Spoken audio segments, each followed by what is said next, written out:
Hey guys, welcome back to Maelstrom Gaming Studios. I'm Craig, and today we have got the Tyranid, well, the whole Warhammer 40k balanced data slate. It is June 20th, 2024.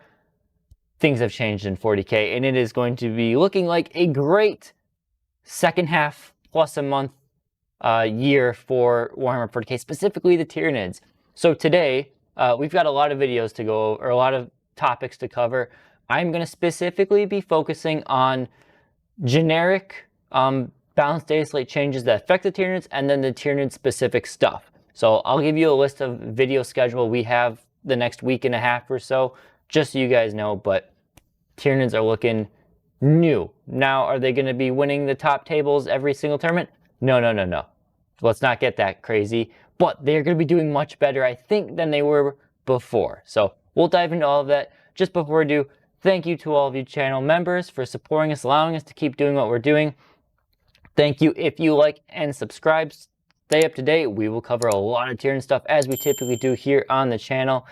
Check out the links below for any Etsy shops, Into the AM logo, clothes, whatever it be. Check it out. And now let's get into this wonderful video.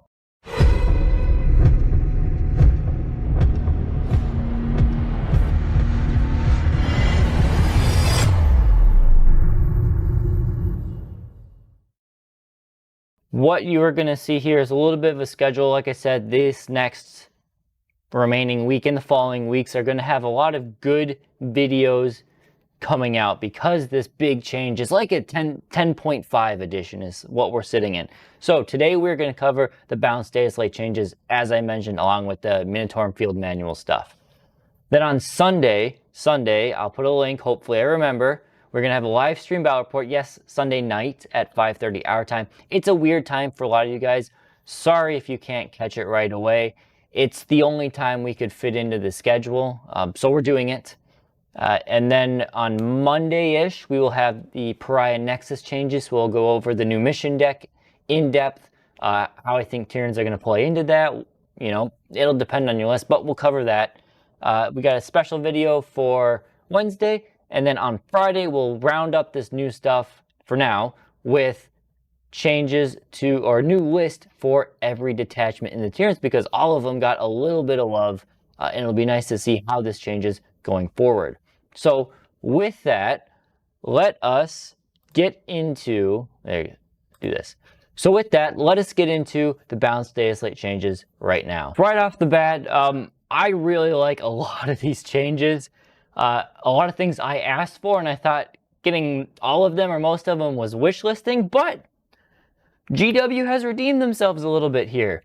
So let's just go right off the bat with Stratagem Changes. Now this affects everybody, not just Tyranids, but Tyranids do have a big role with this one because our stratagem shenanigans are a little bit different than everybody else. In generic stratagems, if you have a unit that could use a generic stratagem for free, i.e. what used to be battle tactic, the Hive Tyrant, our main way to do that, it's no longer for free. Instead is a reduced cost of 1 CP. So for the majority of stratagems, that's okay because the majority of stratagems are 1 CP. However, some of them are 2, so those ones will now cost 1 instead of 2, but still it works out. And then, like I said, I was hinting to, any stratagem can be affected by this. No longer a battle tactic limited to it. Thank you, that opens up so many avenues, like Assimilation Swarm. You guys know it's my favorite detachment. I think this might be what we need to make Assimilation Swarm competitive, because now all of those juicy stratagems that Assimilation Swarm has access to, the Hive Tyrant can finally use and benefit from. So that is it's just a big deal. Other ones, Crusher Stampede, Invasion Fleet, trying to think. What's the other one that's a big deal? Vanguard Onslaught has a lot of good 1 CP strats that aren't really battle tactic. But yeah, so I love this change. Now, there's some other changes with it which aren't great but understandable, is that you cannot target a unit for a strat for a second time anymore. with one stipulation. So for us, that means we can't, you know, pay for Feel No Pain and then use a Hive Tyrant to do another Feel No Pain if you're using Invasion Fleet. That doesn't work anymore. The only way that works is if you have a rule that is something like Heroic Intervention for 0 CP. Then you could also use that strat to Heroic Intervention again, or Rapid Ingress is a bad example, but something like that is where that comes in. And there's more changes going on in here. So, the Swarm Lord has also seen a change along with units like the Calidus Assassin. So if we had a rule, you had a rule that increased the cost of a CP or a stratagem by 1 CP, that rule is gone and it is rewritten with this Lord of Deceit aura, which is each time your opponent targets a unit from their army with the stratagem, if that unit is within 12 inches of this model, increase the cost of that stratagem by 1 CP. I love this change because it benefits units who have that ability to be aggressive and get up there and do something. And then the units who are sitting back and doing whatever, like the Calidus Assassin, it's a good nerf to them because it was really annoying just having that model sitting in the corner, causing problems where the Swarm Lord theoretically should be up in the front lines duking it out with your opponent, and the whole Lord of Deceit thing is going to make it harder for your opponent to potentially deal with them. So love those changes. 2 more things. So one of them is if you have a stratagem that prevents a unit from being targeted, typically those stratagems were 12 inches, so it basically gave a unit lone op. That has been changed across the game. It is now 18 inches. So Tyranids, we had one of those in Vanguard Onslaught. When you go to use that strat, it's now an 18-inch bubble, not a 12-inch bubble. Understandable, in some cases it was really powerful, but 18 inches is, you know, it protects you from the big long-range guns, but it doesn't protect you from the closer stuff. So I'm okay with that change. And finally, the biggest the worst news of this whole balanced data slate is that stratagems that respawn units or say set up a new unit once one was destroyed that was identical, i.e. our Unending Swarm or strat, it has been changed to now once per game only, which is a huge blow, as if Unending Swarm did not already get hit with enough nerfs to the Cull the Horde stratagem coming, or secondary coming into the game, the changes to assault and pistol weapons changing, now only being able to bring back 1 squad once, where when I played Unending Swarm, I was doing that 3 or 4 times a game. That is huge. It takes Unending Swarm, not only was it was an S tier detachment for the Tyranids, then it dropped probably to a low A, B tier.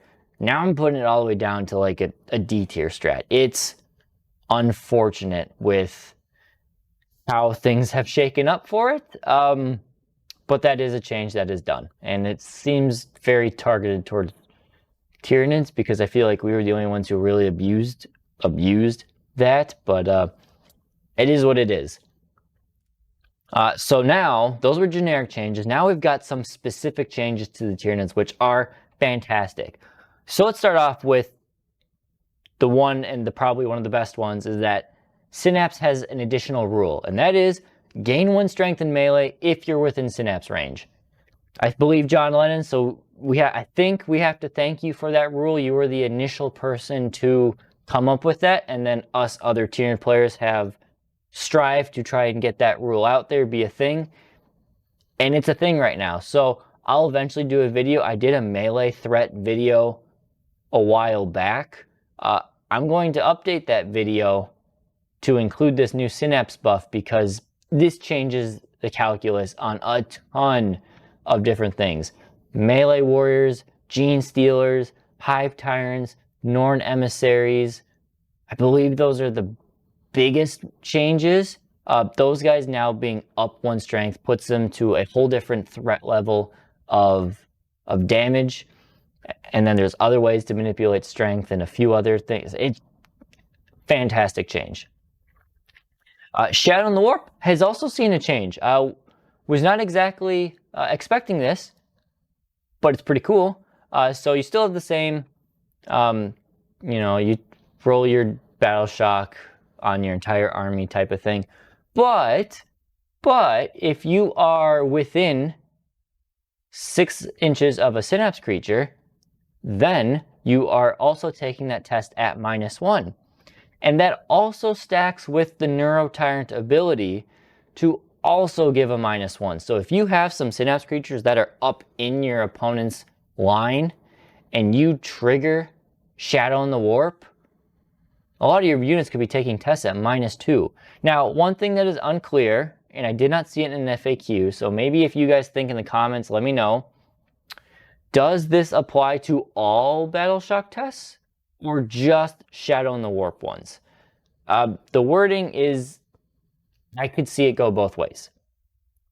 I don't know which one it would be, but I could see it both ways. It's unclear right now. In my opinion, it's unclear, but maybe it's obvious to some other people. So let me know. Crusher Stampede saw a little bit of love. It's actually some good stuff. So first off, units monsters gain OC +2 if they're at full strength. Now you might say, that's kind of weird. Let's just shoot them and lose a wound and then they lose at OC2. But that is good because then if they lose a wound, that triggers the whole gain AP or gain +1 to hit. So your opponent has to deal with, all right, do I want my monster to have probably OC 5 to 6 or more? Or do I want to let them have +1 to hit? So it's a trade-off. I really like that. That is a sneaky change to it, and I never really thought of it working that way, but I like it. And finally, the Untrammeled Ferocity strat. It's a nice little change, and that is you non-titanic monsters can move through a building, and if it is greater than 4 inches or greater tall, then it can still go through it. So your big ruins, like you see behind me, these big ruins right here, you could have a Screamer Killer just pay a CP and bulldoze right through it, and the only thing is on a roll of a 1, that unit is Battle Shock. So there's a 1 in 6 chance that it hurts you, but being Battle Shocked isn't the worst thing in the world. It could be a problem, but it's not the worst thing in the world. So a very nice change there, because you could take, like I said, your Screamer Killers, your Harusfexes, something to just bulldoze your way through a building that your opponent thinks is being so sneaky hiding behind. I like that one. And then Vanguard Onslaught also saw a nice change, and that is not necessarily to the detachment itself, but Ravners, Trigons, and Molochs finally now have the Vanguard Invader keyword. Why they didn't have this in the first place, I don't know, but a big block of 6 advance and charging Ravners sounds terrifying. Even though units of 3 are great for utility. Molochs advance and charging is pretty cool. Trigons, it's fantastic. Again, not game-breaking changes or anything, but it's just quality of life improvements that we have been so desperately needing. And there's more. I'm not done yet. This Tyranid's got a huge amount of changes. The Hive Tyrant. Now it's Aura, the Foot Tyrant specifically. Now it's Aura, not only did it grant Assault keyword, but it also grants the Lethal Hits keyword. So that could be good on things like your Exocrines or your Maliceptors. Putting out lethal hits for free on that thing is going to be fantastic. Yeah, I think that's the big one. I mean, yeah, you could say the Rupture Cannon. We'll get to him later, but the Rupture Cannon getting lethal hits and assault could be cool too. The Neurolictor, an interesting change, but one that's nice is that it now has a Synapse keyword. It comes with a cost, we'll see later, but it now being Synapse means if it's within 6 inches of an enemy unit, it can now trigger Battle Shock at -1 to an opponent in the command phase with its ability. But it also will give out that +1 strength to units that it sits around. It's a nice little tech piece. I don't think with the changes made to Tyranids, I don't know if they're auto-include at all, especially at their point cost now, but I totally see the potential for there just being one in most armies just to be a tech piece, and I like it. Neurotyrant, huge change. They can now lead Zone Thropes. all of the same rules still apply. So the +1 to hit, and if their target is battle shocked, +1 to wound, that's pretty dang good.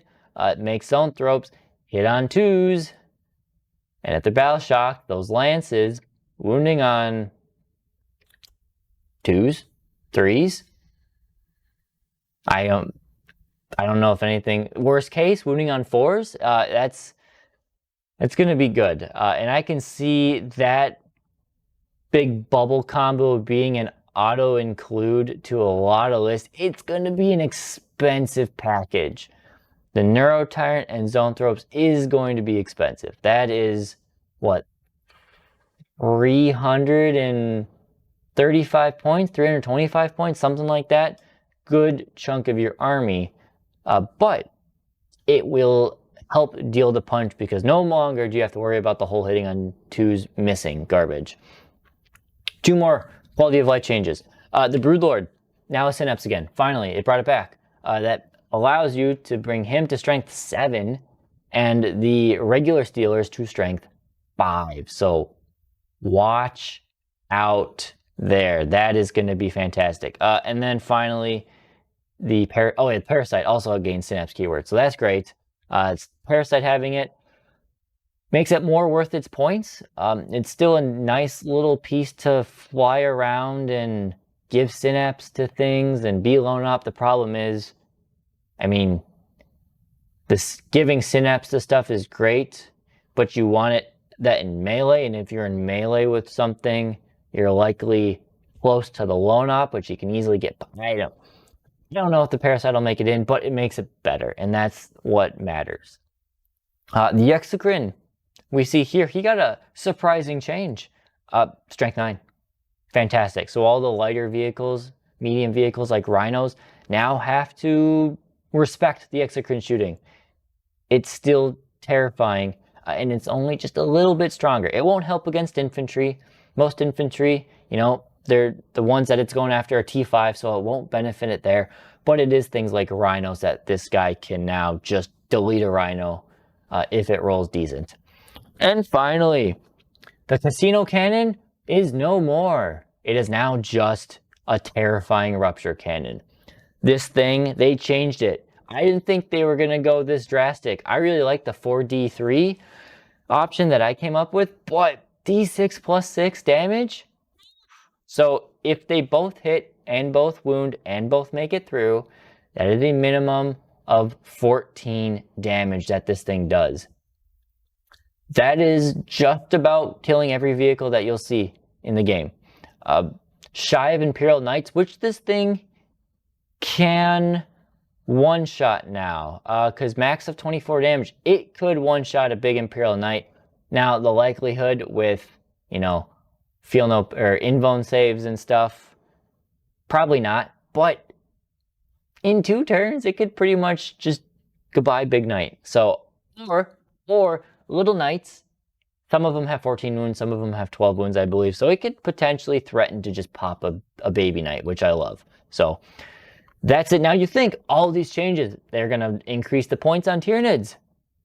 No, they didn't. The Ripper Swarm, if you take an individual Ripper, he went up 5 points. I don't know why, but he did. And Neurolictors went up 10 points to pay for that Synapse keyword. I mean, gosh, they are a long ways from what, are they 70 points to begin with, 65 points to begin with? They're a long ways from that now. Again, with that, I only think you're going to see 10, maybe 1. I doubt you're going to see 2 in most lists now, but you'll maybe see 1 because the Battle Shock can be handy. So units that got cheaper here, the Biovore went down 25 points to account for Spore Mines not being able to do actions and everything, which is good. It's still 50 points, and there are still 3 secondaries that the Spore Mines can help you with. So I'm not complaining. Maybe you'll still see a Biovore because its Spore Mine is still useful to slow down units that have like advance and charge and stuff. So maybe you'll still see them. It'll be interesting. Muclid Spores went down 20 points. They were 50, now they're 30 points. There's still an OC0 thing, so I don't know why you would take one of these over an individual Ripper Swarm ever. they would serve the exact same purpose. They are the same base size. I don't know, but it is what it is. And then Ripper Swarms, if you take 3 Ripper Swarms, they're only 50 points instead of 60 points. So that's nice, I guess. You get a little discount if you take a 3-man squad of those. And the Turvagun got a nice 15-point decrease, which is fantastic. And maybe Unending Swarms, you'll need to use 2 Turvaguns now because you can't just bring back a full squad of Gaunts anymore. Interesting, something to think about. I'll need to get on... But yeah, so overall, we have a ton of winners and very minor losers.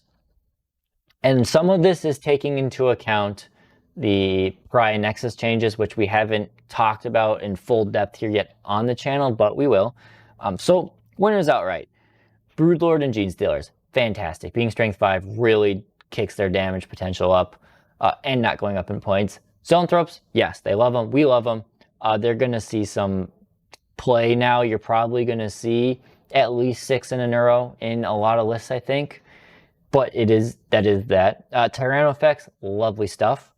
Exocrine, again, already people are bringing 2 to 3 of them a game. No reason that changed at all. So they're good there. The Norns, being an extra strength in melee. Yeah, strength 10 on the claws. Again, it's not out of this world fantastic, but it can at least hurt tanks and wound toughness 5 stuff on 2s again. So that's good. And then the Assimilator, I guess technically, his punching gloves, they went up to strength 13, so he's wounding a lot of vehicles on 3s now, or most vehicles on 3s. The Hive Tyrants, Swarmlord, strength 10, Foot Tyrant, strength 10, same with the Flyrant, so that is fantastic there. The Parasite, I said, it got some love. Nothing crazy, but it got some love.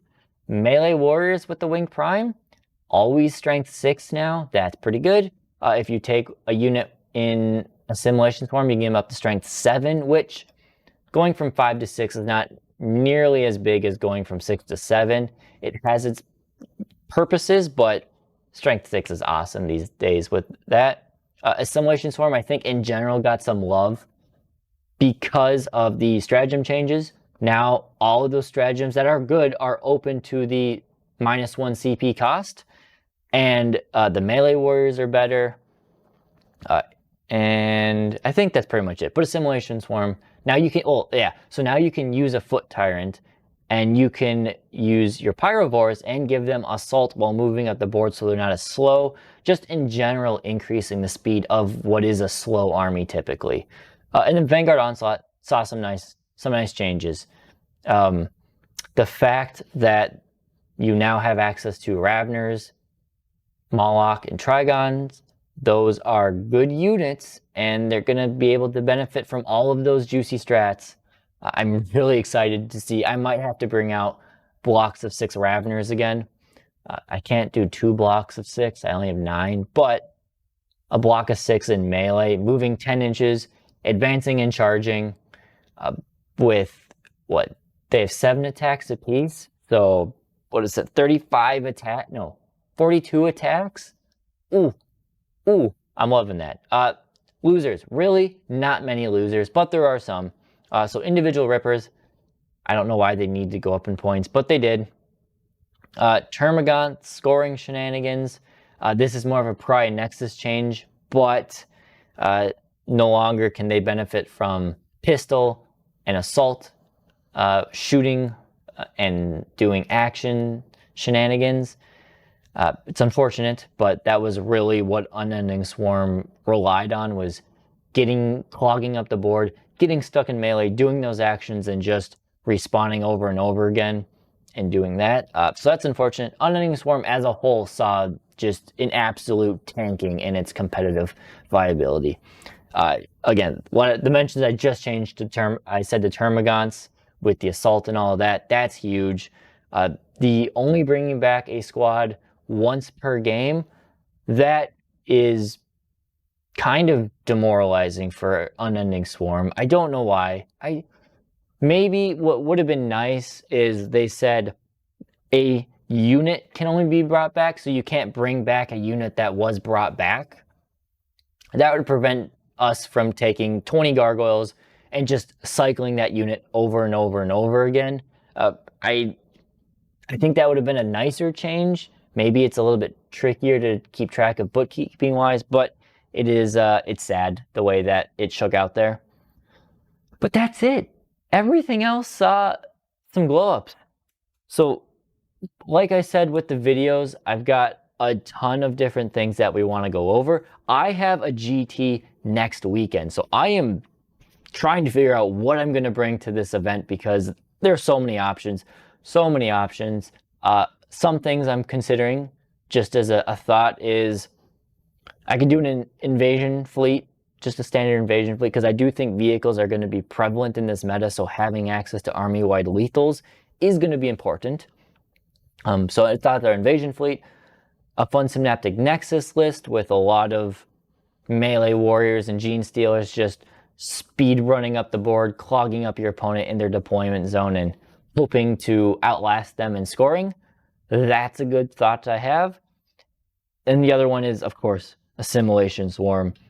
With the changes to the stratagems, I am wondering, now let me know if I'm crazy, but I'm wondering if a Hive Tyrant with 6 Tyrant Guard and Swarm Lord with 6 Tyrant Guard is going to be insane, because I can just run them up the board and camp on 2 objectives, have some Psychophages to support them so they get 6 up, feel no pain, and they can respawn and take advantage of all of those stratagems that we like.